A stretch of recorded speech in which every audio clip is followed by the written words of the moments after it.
여러분 IQ가 얼마나 되십니까? 요즘 그 생각하면서 살 겨를이 없죠. 어렸을 때는 내가 IQ가 몇인데, 또는 뭐 부모님이 야 너는 IQ가 몇이야 이러면서 자랑스러워하시고 했던 기억이 나실 겁니다. 요즘 내가 IQ가 몇인지, 내가 그걸로 밥 먹고 사나, 요즘 많이 힘드실 겁니다.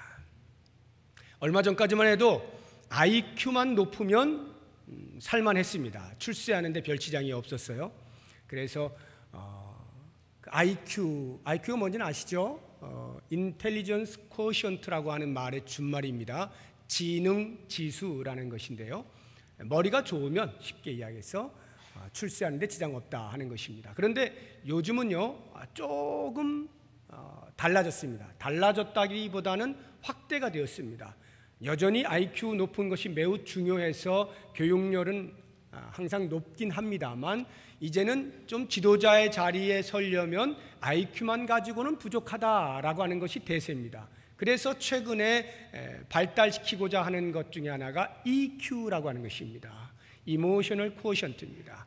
감성지수인데요, 마음이 따뜻해야 된다. 머리만 좋아서 냉철하면 자기밖에 모르는 거예요. 자기 중심적으로만 살기 때문에 이기적인 사람이 되는 것입니다. 그래서 좀 가슴이 따뜻한 사람이야말로 모든 사람을 품을 수 있지 않느냐 해서 우리의 자녀들에게 EQ를 발달시키는데 부모들이 또 신경을 쓰고 있습니다. 한 걸음 더 나아가서 SQ라고 하는 것도 있습니다. Social Quotient입니다. 사회성 지수인데요, 특별히 1990년대에 들어서면서 전 세계적으로 공동체에 대한 관심이 비상해졌습니다. 지금까지 개인으로 출중하면 된다라고 생각했지만, 이제는 공동체 안에서 관계와 관계 속에서 서로 원만하여 서로에 대하여 도움을 줄 수 있는, 그래서 윈윈이라고 하는 말들이 다 이 사회성 지수와 관련이 있습니다. 제가 일부 예배 때 이 말씀을 드리고 나갔는데 어떤 분이 저에게 목사님 JQ도 있어요 그러더라고요. 제가 깜짝 놀랐어요. JQ, 이것도 뭐 지저스 쿼션트인가 뭐 이렇게 또 너무 또 이렇게 거룩하게 하시는 것 같아가지고 그게 뭡니까 그랬더니 잔머리 지수라고 그러네요. 제가 깜짝 놀랐습니다. 잔머리 지수. 우리에게는 뭐 그것까지는 필요 없을 것 같고, 그것보다는 지금 제가 말씀드리고 싶은 MQ를 좀 개발시키면 좋겠다는 생각이 듭니다. 오늘 제가 이제 MQ에 대한 이야기를 하려고 하는데, MQ라고 하는 것은 Moral Quotient입니다. Moral, 도덕성 지수입니다. 도덕성. 이 자본주의 사회에서는, 또 실용주의 사회에서는 도덕성이 그렇게까지 중요하지는 않습니다. 먹고 사는 일에 도덕성이 뭐 이렇게 보장해 주지는 않거든요. 오히려 도덕 때문에 먹고 사는 데도 지장을 받는 경우가 더 많기 때문에 자본주의 사회에서 도덕성이 그렇게 각광을 받는 것은 아닙니다만은, 적어도 한 나라, 그 사회의 건강성, 건강도를 측정하는 데 있어서 이 도덕성 지수보다 더 좋은 기준은 없습니다. 그래서 미국이라고 하는 나라를 보시게 되면 적어도 정치를 할 때에 다른 강요들도 그렇고요, 특별히 이제 대통령을 뽑을 때 이 도덕성을 많이 봅니다. 그래서 부도덕함이 나타나면 되지가 않아요. 제가 제42대 대통령인 빌 클린턴 대통령이 재임하던 시절에 있었던 일로 제가 깜짝 놀랐던 적이 있습니다. 그 민주당 소속이었죠. 이 빌 클린턴이 민주당 출신으로서는 전무후무하게 루즈벨트 대통령을 제외하고는 딱 두 번째로 연임에 성공한 대통령입니다. 42대 대통령인데, 연임을 했을 때에 그 다음 해인가요, 곧바로 그 모니카 루인스키라고 하는 백악관의 당시 인턴 직원하고의 그 불륜 관계로 인하여서 세간이 발칵 뒤집혔죠. 기억하실 겁니다. 그 당시에 그 미국의 그 도덕성 기준으로 하자고 한다면 빌 클린턴 대통령은 바로 하야를 했어야만 합니다. 실제로 하원에서 탄핵을 올리기도 했고 탄핵 동의안이 통과되기도 했습니다. 그런데 놀랍게도 탄핵 소추에도 불구하고 빌 클린턴 대통령이 그 지지도가 더 높아졌다는 것입니다. 당시 이유는 딱 하나입니다. 그 당시에 미국이 너무나 살기 어려워져서 경제적으로 부흥을 해야만 하는 그런 절박한 상황이었습니다. 그런데 빌 클린턴이 이 경제통이었거든요. 그래서 빌 클린턴을 하야시켜서는 우리나라가 먹고 살 수가 없다라고 해서 도덕적으로 그렇게 치명적인 손실이 있었음에도 불구하고 계속 대통령직을 수행을 했었죠. 제 마음속에는 미국도 이제 다 됐구나 하는 생각이 들면서, 그러나 또 다른 한편으로는 그럼에도 불구하고 여전히 미국이라고 하는 사회는 기독교를 근간으로 하고 있는 사회로서 이 도덕성에 대한 중요성은 그 일로 인하여서 떨어지지는 않았습니다. 지금도 여전히 그 도덕적인 부분에 있어서 부도덕함이 나타나면 정치 생활하기 힘듭니다. 요즘 우리나라도 뭐 하나 되려고 하면 청문회를 열어가지고 있는 거 없는 거 다 털어서 이거 참 하기 힘든 시대가 되긴 했습니다.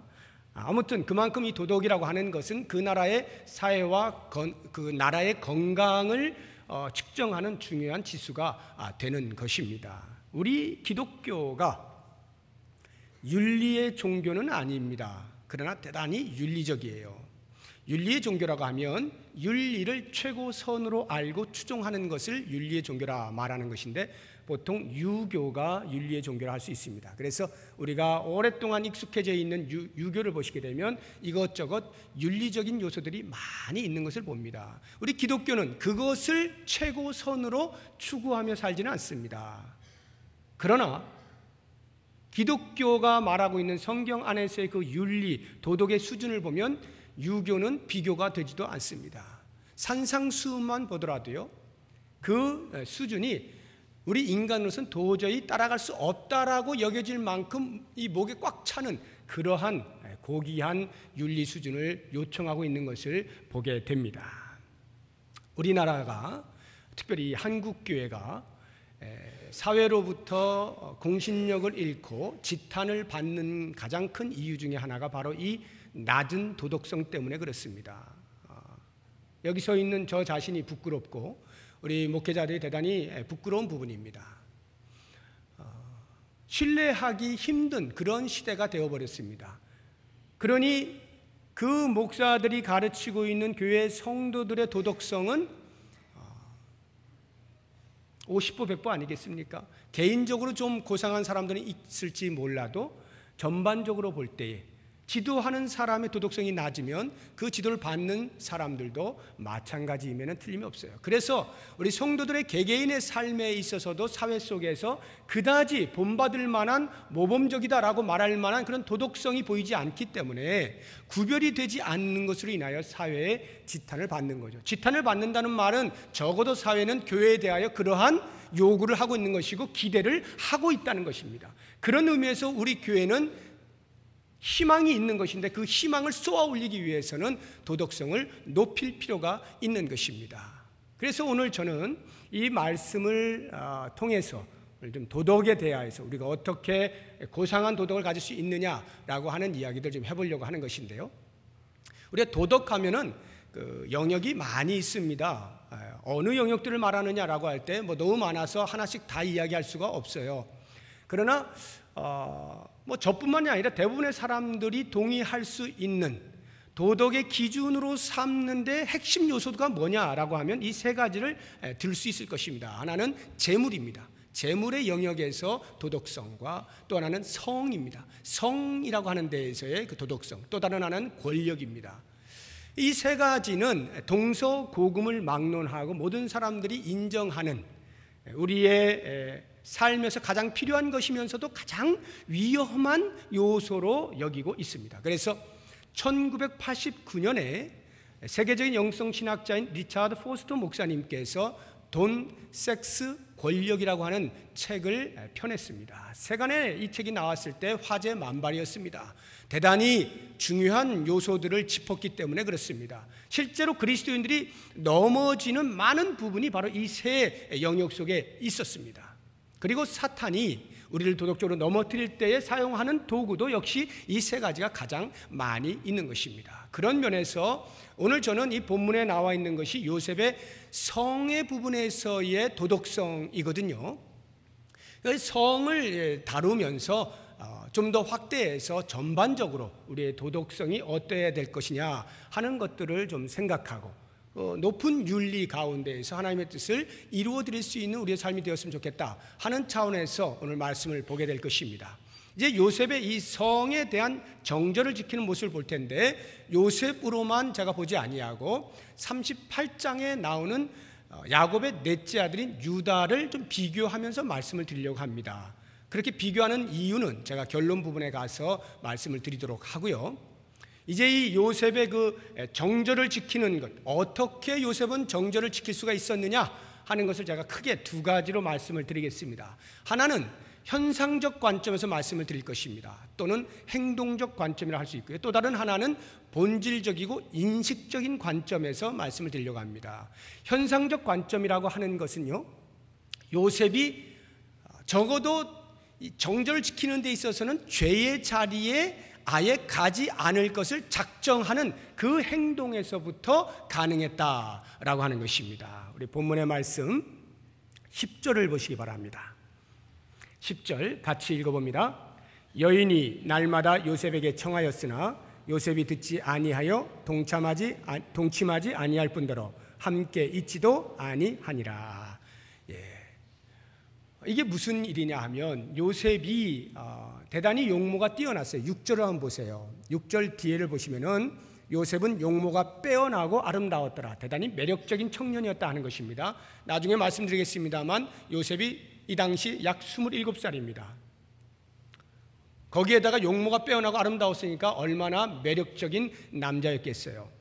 그런데 주인은 없죠. 이 안방 주인이 탐낼 만도 하죠. 그래서 눈짓을 하고 야 우리 같이 들어가자 하는데 요셉이 거절합니다. 노 매일같이 이 안방 주인이 계속 요구를 하는 것입니다. 요셉이 끝까지 거절을 합니다. 그게 10절의 말씀이에요. 동침하지 아니할 뿐더러 함께 있지도 아니하니라. 함께 있지를 않습니다. 아예 죄를 지을 수 있는 여지, 빌미를 제공하지 않는 거예요. 죄의 자리에 가지를 않는 것입니다. 이것이 최선이에요. 우리가 어떤 이게 병도 말이죠. 주사를 미리 맞아 예방주사 맞아가지고 안 걸리는 게 최고지, 병 걸려가지고 낫는 주사 맞는 것은 그것도 괜찮습니다만 안 걸리는 게 더 나은 거 아닙니까? 그러니까 사전에 예방하는 것이 최고예요. 그 자리에 가지 않는 것이 가장 죄를 근절할 수 있는 방법이고 높은 도덕성을 유지할 수 있는 방법인 것입니다. 그런데 가끔은 우리의 의지와 관계없이 그런 자리에 있을 때가 있어요. 요셉도 마찬가지입니다. 물리적인 압박을 받습니다. 이 여인이 어느 날은 사방에 아무도 없는데 이 요셉의 옷자락을 붙잡고 늘어진 겁니다. 오늘 끝장내자, 너 죽고 나 죽자. 이러고는 옷자락을 붙잡고 늘어지니까 어떻게 빠져나올 방법이 없는 것입니다. 어떻게 했습니까? 12절 보십시오. 12절 같이 읽어봅니다. 그 여인이 그의 옷을 잡고 이르되 나와 동침하자. 그러나 요셉이 자기의 옷을 그 여인의 손에 버려두고 밖으로 나가매. 이렇게 성경은 소설이 아니기 때문에 극적으로 이렇게 막 이렇게 묘사를 하고 있지 않습니다. 그러니까 그 묘사되는 건 전부 우리의 상상이 동원될 필요가 있어요. 그냥 밖으로 나갔다 이렇게 나와 있지만 한번 그 자리를 보세요. 요셉이 매일같이 거절을 하는 입장입니다. 이 자리에 있으면 안 되는 것입니다. 자신의 도덕성이 유지돼야 되는 것입니다. 그런 상황 속에서 옷자락을 붙잡고 늘어진 겁니다. 그때 어떻게 해요?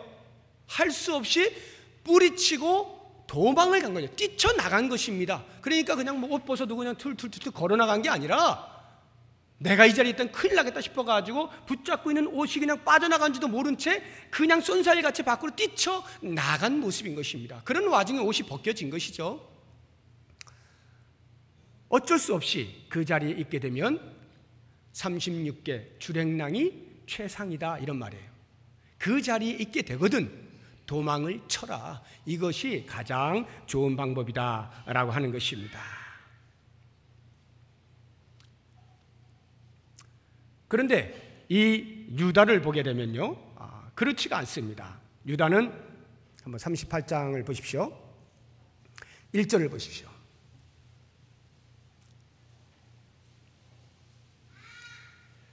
1절 같이 읽어봅니다. 그 후에 유다가 자기 형제들로부터 떠나 내려가서 아둘람 사람 히라와 가까이 하니라. 유다가 자기 형제들로부터 떠났답니다. 자기 형제들은 어디 있었느냐 하면 헤브론이라고 하는 곳에 모여 살았습니다. 야곱 가족이. 그런데 거기에서 떠나서 아둘람이라고 하는 곳으로 갔습니다. 아둘람은 이방인들이 모여 사는 곳입니다. 신앙 공동체에서부터 떠나간 것입니다.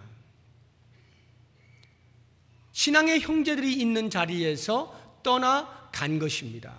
그래서 죄가 있는 이방 땅으로 나아가게 된 것입니다. 요셉과는 정반대의 모습을 볼 수가 있습니다. 이미 이렇게 되면 걷잡을 수 없는 죄악 가운데 빠지게 된다는 것을 38장을 읽어 내려가는 내내 우리는 느낄 수가 있습니다.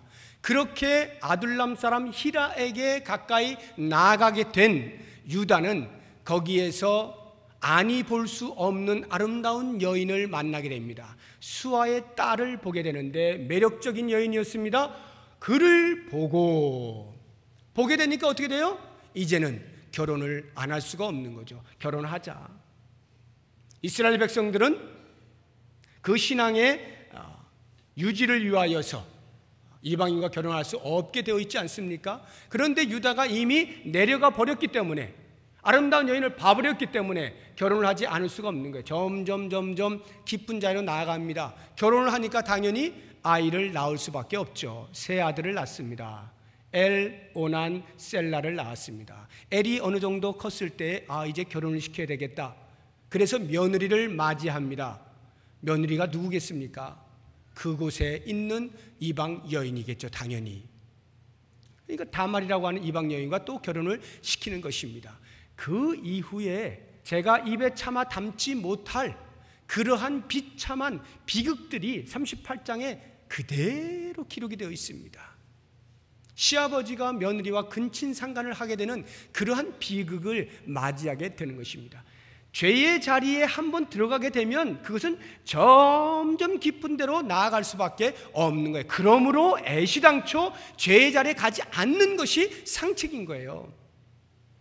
제가 아까 산상수훈을 말씀드렸는데 예수님께서 그 산상수훈 가운데에서 율법에 나와 있는 간음하지 말라라고 하는 그 율법의 말씀을 좀 더 높은 차원의 윤리의 수준으로 요청하시는 내용이 나옵니다. 우리 같이 한번 보죠. 마태복음 5장을 찾아가 보시기 바랍니다.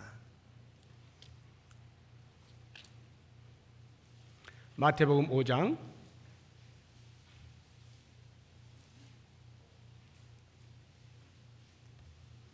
27절. 또 간음하지 말라 하였다는 것을 너희가 들었으나 나는 너희에게 이르노니 음욕을 품고 여자를 보는 자마다 마음에 이미 간음하였느니라. 율법에서는 간음하지 말라, 실제적인 행위를 말하는 것입니다. 그런데 예수님은 그보다 더 높은 수준을 이야기하고 있습니다. 마음의 음욕을 품었으면 이미 그것은 간음과 똑같다 해서 마음으로부터 출발되는 죄까지 지적을 하고 있는 것입니다. 그리고는 29절 30절의 말씀을 보면 무시무시한 말씀이 나옵니다. 우리 같이 한번 29절 30절 읽어보겠습니다. 만일 내 오른눈이 너로 실족하게 하거든 빼어 내버리라. 내 백체 중 하나가 없어지고 온몸이 지옥에 던져지지 않는 것이 유익하며 또한 만일 내 오른손이 너로 실족하게 하거든 찍어 내버리라. 내 백체 중 하나가 없어지고 온몸이 지옥에 던져지지 않는 것이 유익하니라. 얼마나 무서운 소리입니까? 눈이 범죄하면 눈을 빼버리라는 거예요. 손이 범죄하면 손을 잘라버리라는 것입니다. 실제로 제가 아는 친구 중에 하나가 그렇게 하려고 했던 친구가 있어요. 손을 자르려고 이렇게 했던 친구가 있는데 자기의 신앙 양심은 걸리고 이걸 어떻게 하나, 실제로 이 말씀대로 한다고 이렇게 했던 친구가 있는데, 여기 말씀은 그건 아닙니다. 무식하게 그렇게 손 자르고 눈 빼라는 그런 이야기가 아니에요. 이 말의 의미는 뭐냐면 눈이 범죄했으면 눈을 빼요. 그럼 눈을 빼면은 불구가 되지 않습니까? 못 보니까. 손을 잘라버렸어요. 그러면 불구가 되지 않습니까? 손을 못 쓰니까. 마치 그런 것처럼 죄에 대하여 내가 죄를 지으면 불구로 살게 된다, 내가 죄를 지으면 죽은 자로 살게 된다 라고 하는 심정으로 그 죄에 대하여 애통해하고 비통해하면서 어떻게 이제 죄를 짓지 않으려고 몸부림을 쳐라, 이런 이야기예요. 죄에 대하여 죽은 자로 살아라, 이런 의미입니다. 그런데 이 말씀의 그 너머에, 그 더 깊은 이면 속에는 이런 것이 있어요. 눈이 실족해 하였으면 눈을 빼버리라는 것은 눈이 벌써 어디에 가 있다는 거예요? 범죄하는 현장에 가 있다, 이런 말이죠.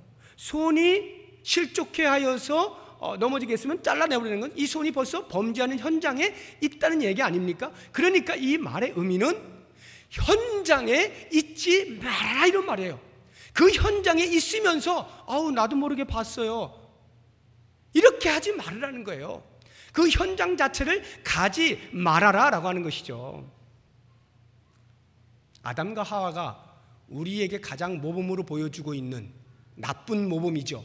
어떻게 하면 타락할 수 있나, 어떻게 하면 죄를 지을 수 있나를 보여주었던 최초의 사건이 뭡니까? 뱀이 왔을 때에 이런저런 이야기를 주고받고 하다가 하와가 그 나무를 본즉 먹음직도 하고 보암직도 하고 지혜롭게 하는 건 탐스럽기도 하다 해서 꼴딱 먹은 거 아니겠습니까? 그 말씀을 보시게 되면 우리는 보통 그 선악을 알게 된 나무의 실과를 먹는 순간을 죄 지은 것으로 판단하기 쉽지만 성경은 그렇게 말하고 있지 않습니다. 이미 그 전에 하와는 벌써 죄를 짓고 있었다라고 이야기를 해요. 보는 것이 이미 죄를 지은 것이고요, 뱀과 함께 있었던 것이 죄를 지은 것이고요, 그 함께 있는 동안에 뛰쳐나오지 아니한 것이 벌써 죄를 짓고 있었던 것입니다. 함께 있어 도망치지 않으니까 자연히 보게 되는 것이고, 보니까 지금까지 자기가 얼마나 에덴 동산을 돌아다니면서 많이 봤겠어요. 그 나무의 실과를 수도 없이 많이 봤지만 한 번도 그런 타락의 눈으로 본 적이 없는데, 함께 있어 계속 말을 듣다 보니까 그 본 순간 벌써 이미 그 죄가 그 눈을 바꿔놓은 거예요. 내가 왜 지금까지 이걸 안 먹었지? 내가 이걸 왜 지금까지 몰랐지? 이야, 이거 먹으면 하나님과 같이 되는 건데 내가 깜빡했네, 이러면서 오히려 하나님을 나쁜 사람으로 몰아가면서 그것을 먹어버리는 거죠. 뱀과 함께 있으면 이미 범죄가 시작이 되는 거예요. 그 뱀과 함께 있는 자리를 뛰쳐나오지 않으면 이미 범죄는 들어가고 있다라고 하는 말입니다. 그래서 시편 기자가 시편 1편 1절에서 이렇게 말씀하고 있는 거예요. 복 있는 사람은 악인들의 꾀를 따르지 아니하고 죄인들의 길에 서지 아니하고 오만한 자들의 자리에 앉지 아니하고. 누가 복이 있느냐? 아예 그 자리에 가지 않는 자가 복이 있다는 거예요. 그 자리에서 버티고 이것이 복 있는 사람이 아니라 그 자리를 아예 가지 않는 것이 복이다라고 말씀을 하고 있는 거예요. 그래서 사도 바울도 데살로니가전서 5장 22절에서 악은 어떤 모양이라도 버려라, 이렇게 말씀하고 있는 거예요. 아, 이 정도는 괜찮을 거야 라고 하는 요 정도에서부터 죄가 시작이 되는 것입니다. 그러므로 사랑하는 여러분, 인간이 얼마나 연약하냐라고 하는 이 부분을 너무 무시하지 마십시오. 또는 나는 내 믿음으로 얼마나 내가 이겨낼 수 있어, 자기 자신을 과신하지도 마십시오. 죄의 자리를 두려워하지 않는 것 그리 좋은 게 아닙니다. 죄하면 아무리 먼지만한 것도 벌벌 떠는 게 가장 좋은 거예요. 그래서 그 자리에 아예 가지 않는 것이 상책인 것입니다. 만약 내가 먼지만한 것이라도 그 다음이 예상되어질 만한 뭔가 허용되어질 것이 보이면 그 전에 멈춰버리는 것이 가장 좋은 것이다 라고 하는 것입니다.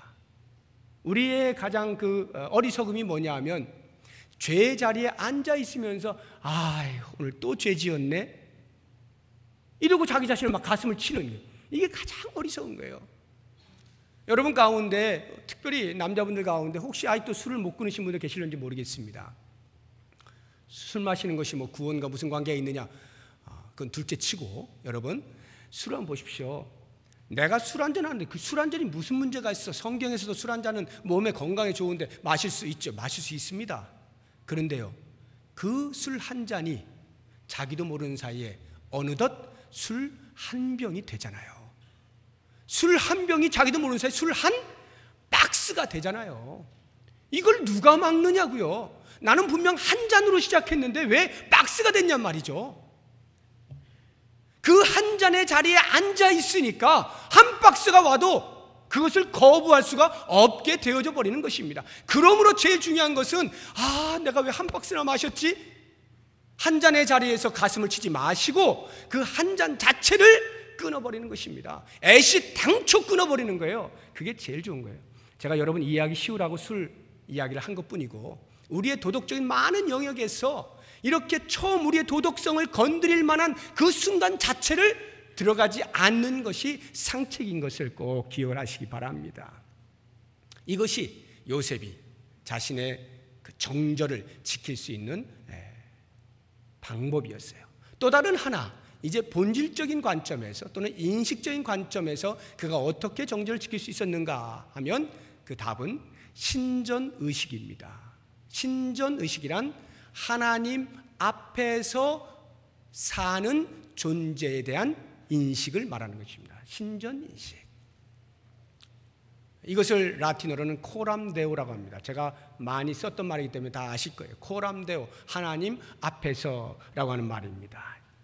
이 신전의식이야말로 요셉을 지켜줄 수 있는 높은 도덕성을 가질 수 있도록 만들어준 비결입니다. 만약 요셉이 신전의식이 약했다고 생각해 보시죠. 분명하지가 않았습니다. 희미했어요. 그러면 결코 보디발의 아내의 유혹을 뿌리칠 수 없었습니다.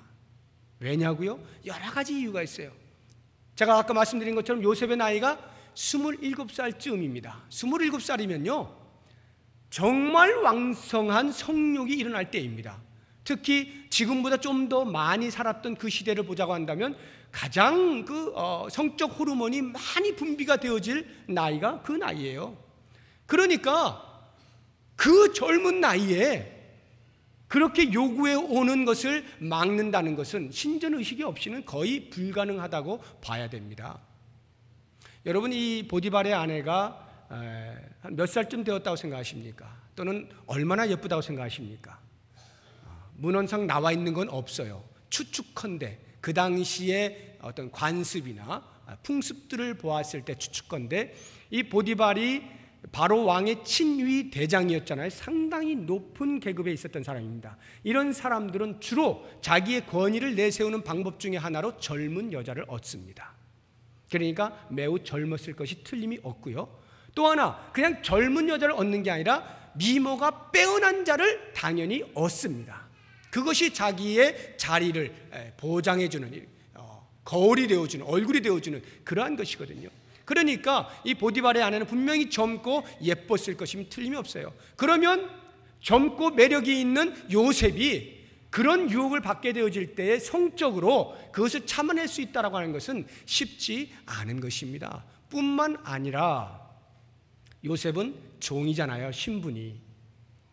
보디발의 아내는 안방 마님이잖아요. 주인 아닙니까? 종이 주인의 명령을 어기기는 쉽지가 않은 거예요. 물론 나와 같이 동침하자라고 하는 부탁조의 말이지만 엄밀하게 보면 명령한다 해서 거절할 아무런 근거가 있지 않아요. 어떤 종이 자기 주인이 명령을 했는데 그거를 저는 저를 지켜야 되기 때문에 안 됩니다, 이렇게 말할 종이 어디 있어요? 요셉 아니고서야. 하나님 앞에서의 삶의 견지가 없고는 결코 이렇게 하기가 쉽지 않아요. 한 걸음 더 나아가서 미래를 한번 생각해 보세요. 뻔하지 않습니까? 예상이 되잖아요. 만약 내가 이 주인의 명령에 거절하게 되면 앞으로 내 신상에 어떠한 변화가 있을 것이다 쯤은 충분히 예상할 수 있잖아요. 가시밭길 될 거 뻔하잖아요. 미움을 샀으니 어찌 고운 눈으로 쳐다보겠어요. 계속해서 시시비비를 가리지 않겠습니까? 그러면 피곤하고 귀찮아서 도저히 살 수가 없어요. 안 그래도 종으로 사는데 힘들어 죽겠는데 그러한 미움을 받아가지고 어떻게 살아갈 수가 있어요? 그런 예상이 된 것을 볼 때에 이거는 나에게 득보다는 실이 훨씬 많겠구나 판단이 서니까 당연히 그것을 받아들여지게 된다 이 말입니다. 가장 유혹적인 것은 뭐니 해도 이것인데요, 아무도 모른다는 겁니다. 딱 그녀와 나만 아는 거잖아요. 아무도 몰라 이 사건을. 딱 둘이서만 아는 거예요. 그러니까 둘만 비밀 지켜주면 되는 것입니다. 얼마나 유혹적입니까? 둘만 지켜주면 내 인생 펼치는 거 아닙니까? 안 그래도 내가 지금 가정총무로서 누릴 거 다 누리고 있는데 안방 주인의 사랑까지 차지하게 되면 끝난 거죠. 인생 완전히 펴버린 거예요. 요셉의 입장에서 둘이서만 비밀 지켜주면 되는 이 자리, 어찌 뿌리치기가 쉽겠어요.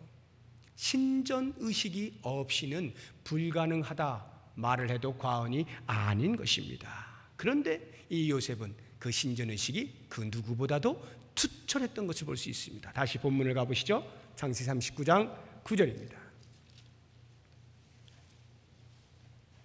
39장 9절 같이 읽어봅니다. 이 집에는 나보다 큰 이가 없으며 주인이 아무것도 내게 금하지 아니하였어도 금한 것은 당신뿐이니 당신은 그의 아내임이라. 그런즉 내가 어찌 이 큰 악을 행하여 하나님께 죄를 지으리까. 그런즉을 중심으로 해서 앞과 뒤가 사실 좀 맞지가 않습니다.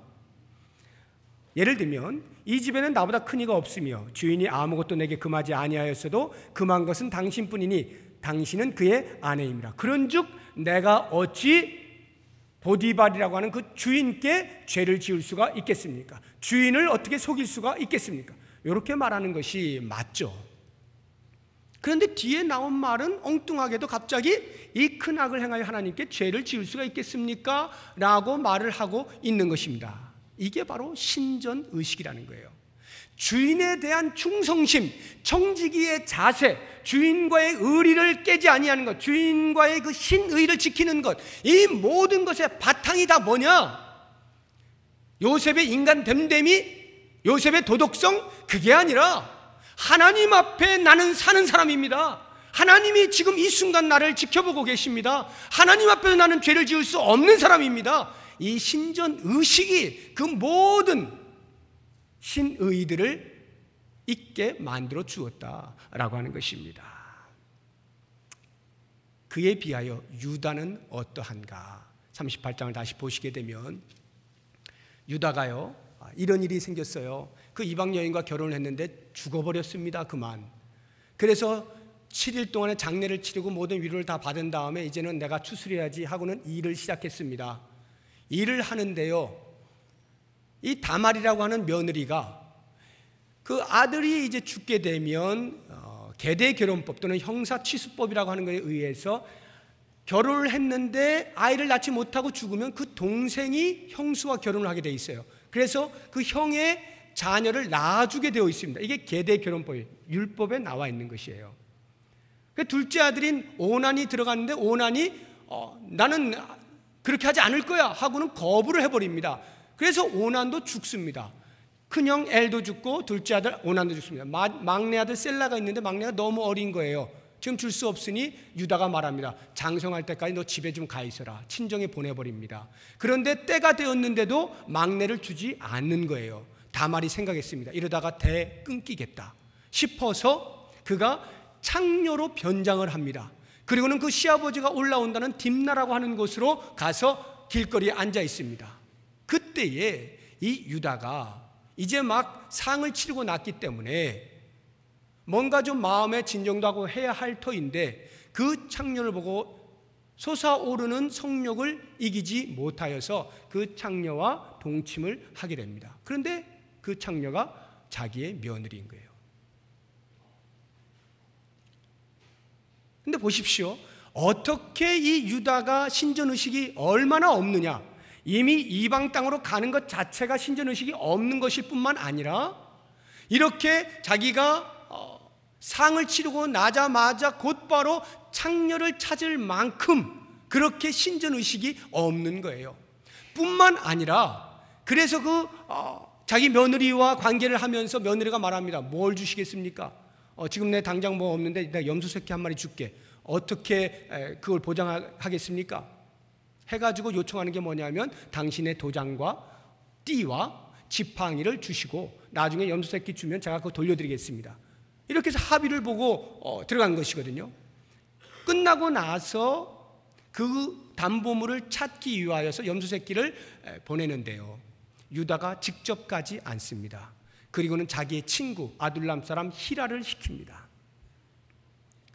그리고는 그 염소 한 마리를 손에 들려주고 그거 좀 찾아와줘, 이렇게 하는 거거든요. 근데 찾을 길이 없죠. 다말이 의도적으로 했으니까요. 근데 보십시오, 왜 유다가 그렇게 했을까요? 자기가 직접 갈 수도 있었을 텐데. 유다는 하나님은 두렵지 않았지만 사람이 무서웠던 거예요. 혹시라도 내가 그런 거 이렇게 하다가 사람들이 저거 하고 창녀와 함께 관계하고 있는 것을 알게 되면 그 사람들로부터 받을 시선의 따가움을 견딜 수가 없는 것입니다. 부끄럽고 창피하고. 그러니까 그것을 감추기 위해서 그런 일들을 쯤은 아무것도 아닌 가나안 사람, 이방 사람을 시키는 거예요. 그리고 자기는 가만히 앉아가지고 모든 일들이 다 덮여지기를 그렇게 바라고 있었던 거죠. 나중에 그것이 다 들통이 나지 않습니까? 다말에 의해서. 유다는 하나님은 무섭지 않았어요. 하나님은 안 보이시니까. 눈에 보이는 사람이 무서웠던 것입니다. 신전의식이 없었던 거예요. 우리가 그렇게 추앙하고 이스라엘 백성들이 그렇게 추앙하는 성군 다윗도 보십시오. 한때 밧세바를 취하게 될 때에 취하고 나서 임신했다는 소식을 듣지 않습니까? 그가 한 행동이 뭡니까? 큰일 난 겁니다. 이거 들통나게 생긴 거예요. 그래서 그것을 무마하기 위하여 밧세바의 남편인 우리야를 전쟁 중에 전쟁하고 있는 장수를 불러다가 야, 너 너무 수고 많이 하는데 하룻밤 좀 쉬었다가 다시 나가거라 해서 우리야의 아이인 것처럼 위장을 하려고 했으나 이게 웬일입니까? 우리야가 합방을 하지 않는 거예요. 내 동료들은 지금 전쟁터에서 피 터지게 싸우고 있는데 내가 어떻게 나의 안위를 구할 수가 있겠습니까? 하고는 궁에서 집으로 가지 않고 그냥 궁에서 그냥 자고 있는 거예요. 이틀을 시도했으나 이틀을 다 실패를 하게 됩니다. 그리고는 다시 전쟁터로 그냥 나가버리는 거예요. 큰일 났어요. 배는 이제 점점 불러오게 생겼죠. 어떻게 합니까?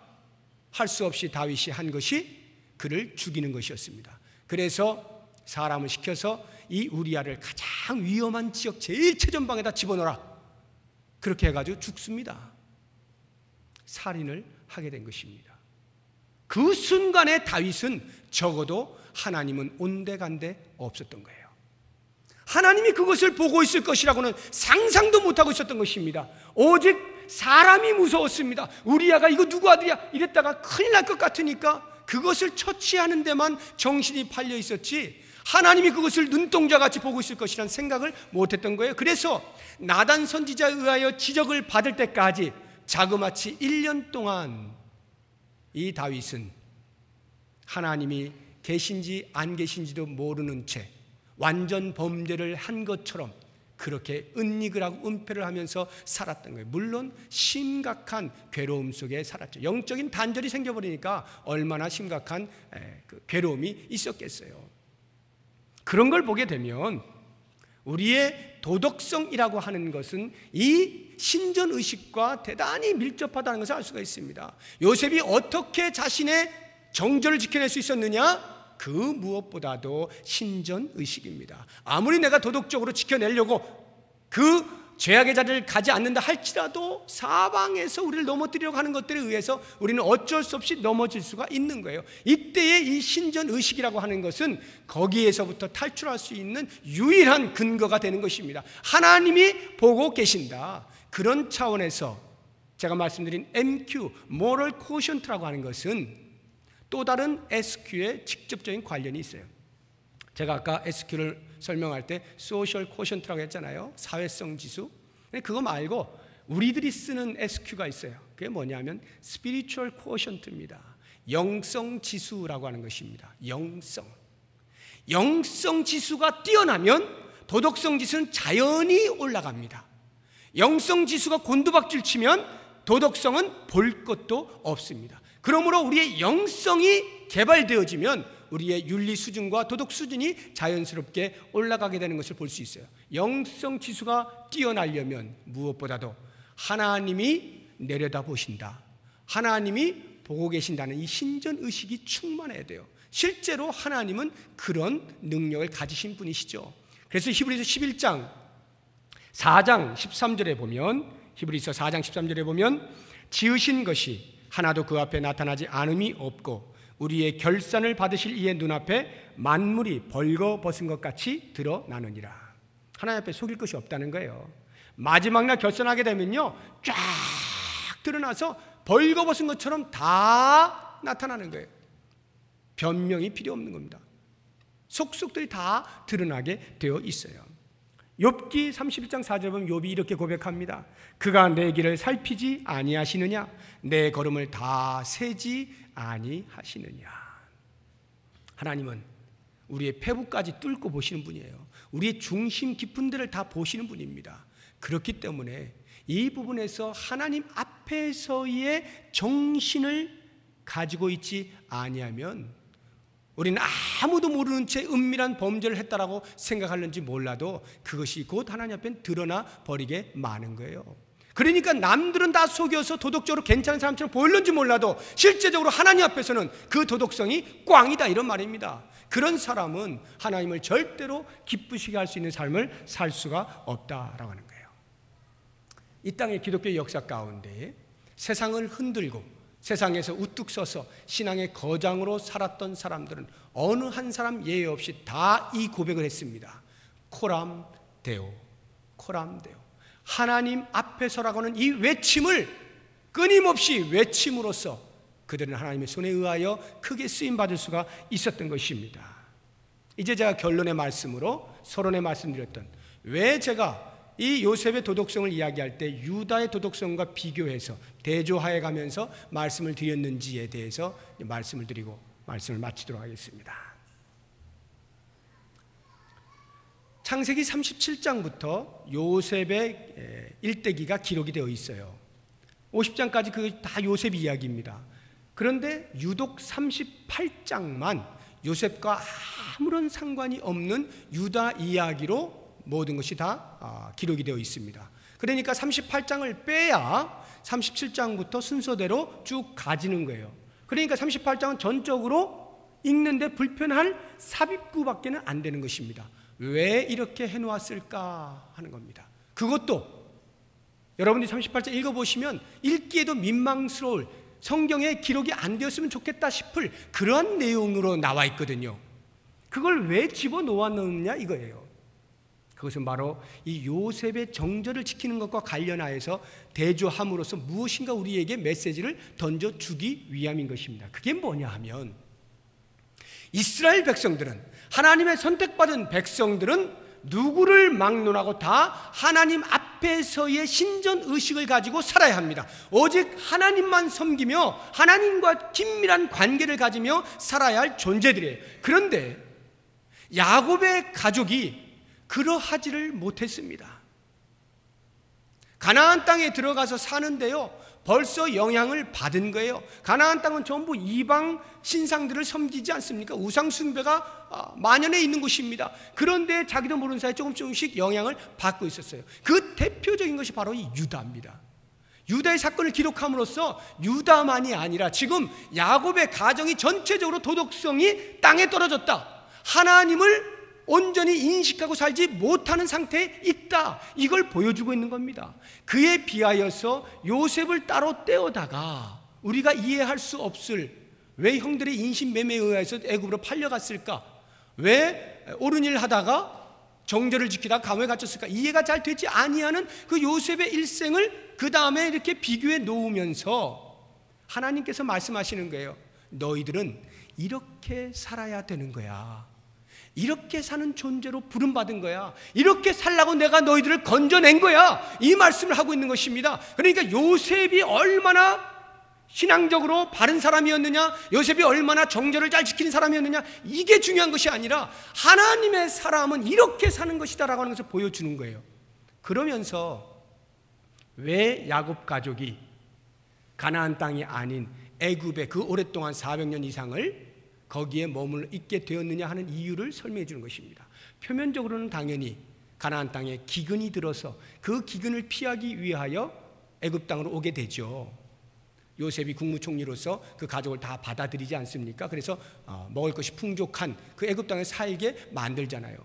표면적으로는 기근으로 인하여서 이주한 것입니다. 그러나 정작 그 이면 속에서는 먹을 것 때문이 아니라 이 죄 때문에 그런 것입니다. 가나안 땅에 있다가는 야곱 가족이 완전히 죄에 노출되어져서 더 이상 회복이 불가능할 지경에 이르게 될 것을 하나님이 보신 것입니다. 그리고는 그들로 하여금 너희들은 그렇게 살 존재가 아니라 내 앞에서 살아야 한다라고 하는 것, 그래서 신앙의 순수성을 너희들은 보존해야 돼. 이 보존을 시켜주시기 위하여서 이들을 애굽으로 옮기신 거예요. 물론 애굽도 이방 땅입니다. 그러나 보십시오, 요셉을 통하여서 그 권한으로 야곱의 가족들을 전부 고센이라고 하는 한 지역에 묶여 살 수 있도록 만들어주지 않습니까? 왜요? 신앙의 순수성을 보존하라고. 거기에서 그 신앙의 순수성을 잊지 말고 계속해서 하나님의 백성으로 살고 있다 보면 내가 이제 이 가나안 땅 심판하고 나서 다시 너희들에게 약속의 땅으로 주마, 바로 그것을 위하여서 애굽 땅으로 불러내는 거예요. 이러한 차원에서의 요셉의 역할입니다. 그러므로 우리가 보아야 할 것은 요셉 한 사람의 정절을 보면서 나도 참 그렇게 살았으면 좋겠다, 이 정도의 어떤 감동을 받고 도전을 받으라는 것이 아니라 내가 예수 그리스도에 의하여서 새로운 피조물로 구원함을 받았다라고 한다면 그 구원함을 받은 사람들에게 요청되어지는 삶은 반드시 코람데오입니다. 반드시 신전의식이에요. 하나님 앞에서의 삶이에요. 하나님 없이 사는 삶을 용납하지 않겠다는 것입니다. 하나님 앞에서 사는 삶으로 살아다오. 이것을 위하여 요셉을 등장시키고 있는 것이고 그 도전으로 유다의 모습을 보여주고 있는 것입니다. 사랑하는 성도 여러분, 모쪼록 원하기는 높은 도덕성을 갖기를 원하십니까? 그래서 이 사회에 영향력 있는 교회가 되기를 원하십니까? 영향력 있는 성도가 되기를 원하십니까? 우선 표면적으로는 죄의 자리에 가까이 가지 마십시오. 죄를 멀리 하십시오. 그리고 보다 근본적으로는 하나님을 인식하십시오.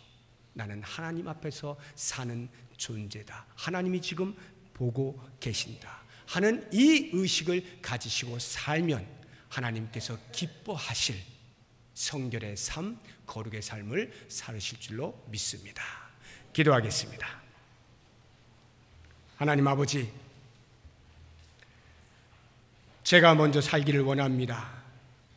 저의 도덕성이 회복되기를 원합니다. 우리 한국교회가 도덕성을 회복하기를 원합니다. 주님, 원하옵나니 무뎌져 있는 우리의 영성을 깨워 주시옵소서. 하나님 앞에 사는 존재인 것을 한시라도 잊지 않게 하여 주옵소서.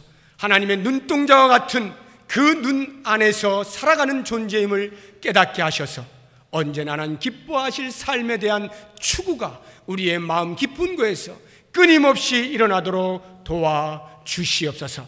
하나님께 영광, 우리에게 말할 수 없는 큰 행복의 삶들을 살 수 있도록 인도하여 주시옵소서. 예수님의 이름으로 기도드립니다. 아멘.